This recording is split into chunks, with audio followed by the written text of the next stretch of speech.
गुरुजी हमारे पास एक प्रश्न और आया था, तो उसका आप निवारण कीजिए शंका का, कि कई लोगों के मन में ये भ्रांति है कि कई लोग कहते हैं कि जिसने गया में श्राद्ध पिंड कर दिया वो अपने पितरों के इस पिंड से छुटकारा पा जाता है, वो उसको फिर दोबारा पिंड नहीं करने की आवश्यकता होती है। क्या बात ये सही है?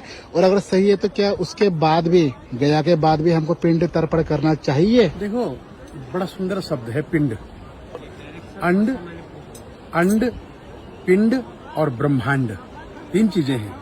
तो ये हम ब्रह्मांड से, वी आर, हम सब लोग जो है ना, part of the universe, English में कहते हैं we are part of the universe. हम इस यूनिवर्स माने इस ब्रह्मांड की एक छोटी सी इकाई हैं। तो हम लोग जब इस धरती में आते हैं तो फिर ये पिंड शरीर प्राप्त करते हैं, और जब ये पिंड रूपी शरीर छूट जाता है तो हमारे परिवार के लोग, परिजन पिंड करते हैं, और पिंड करके हमें फिर से, पिंड का स्वरूप कैसा होता है? पिंड का स्वरूप होता है, देखिए जैसे ये गोल है, बिल्कुल ये गोल है जी। तो ये गोल क्या है?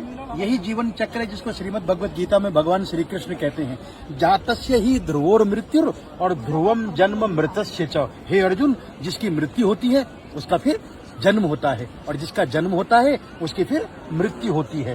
तो ये संसार का चक्र इस प्रकार का है, और ऐसा ही पिंड बनाया जाता है। कहीं लंब पिंड भी हैं, कहीं गोल पिंड, अनेक प्रकार की वो हैं, परंतु ये सारा का सारा एक जीवन चक्र है जो इस शरीर को प्राप्त करने के बाद, इस शरीर के छूटने के बाद फिर दूसरा शरीर प्राप्त करता है। जी जी। तो इसलिए सनातन ने बड़ी सुंदर बात कही कि पिंडदान कर दीजिए।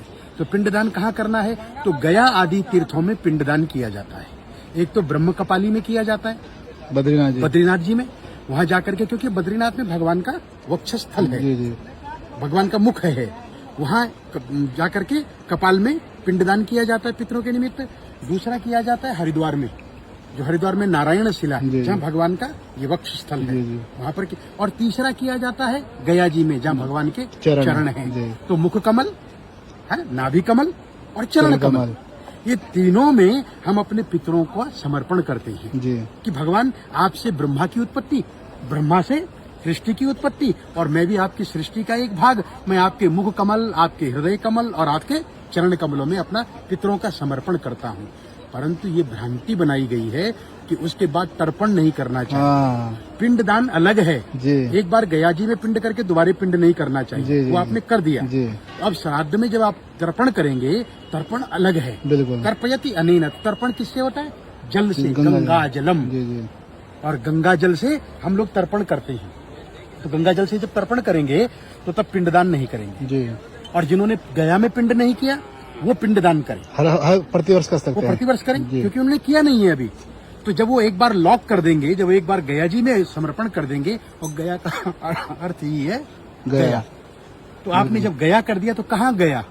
श्री चरणों में। कहाँ गया? बोले वहीं गया जहाँ से आया था। तो श्रीमद् भगवत गीता, जातस्य ही ध्रुवोर मृत्यु ध्रुवम जन्म मृतस्य। तो मतलब गुरुजी जो गया में एक बार पिंड कर चुके हैं उनको पिंड आवश्यकता नहीं है, लेकिन तर्पण जरूर करना, अवश्य करें। तर्पण श्राद्ध तिथि में वो गंगा आदि तीर्थों में जाएं, गंगा, यमुना, सरस्वती, नर्मदा, ये कहीं पर भी जाकर के उन पितरों के निमित्त तर्पण करें, तर्पण श्राद्ध कर सकते हैं। बिल्कुल।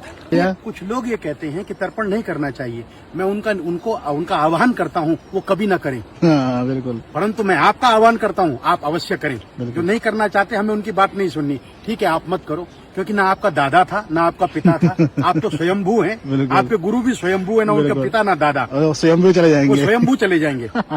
तो हमारा ये तो तर्पण इसलिए है कि हम अपने पितरों को प्रेत नहीं बनना देना चाहते। बिल्कुल, हम उनको देवता बनाएंगे, हम उनको देवता बनाते हैं। कौन सा देवता? पितृदेवता। और जो पितृदेवता, जब देवताओं को कहते हैं तो देवता सब कुछ देते हैं। क्या बात है। लेकिन अगर पितरों ने मना कर दिया तो देवता भी कुछ देने के योग्य नहीं रहे।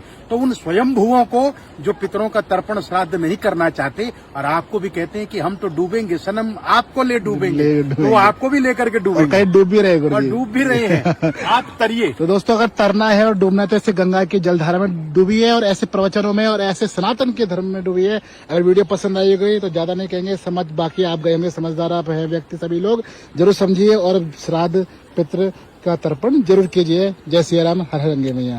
और सनातन से जुड़ने के लिए पेज को जरूर फॉलो कर लीजिएगा। जय हो।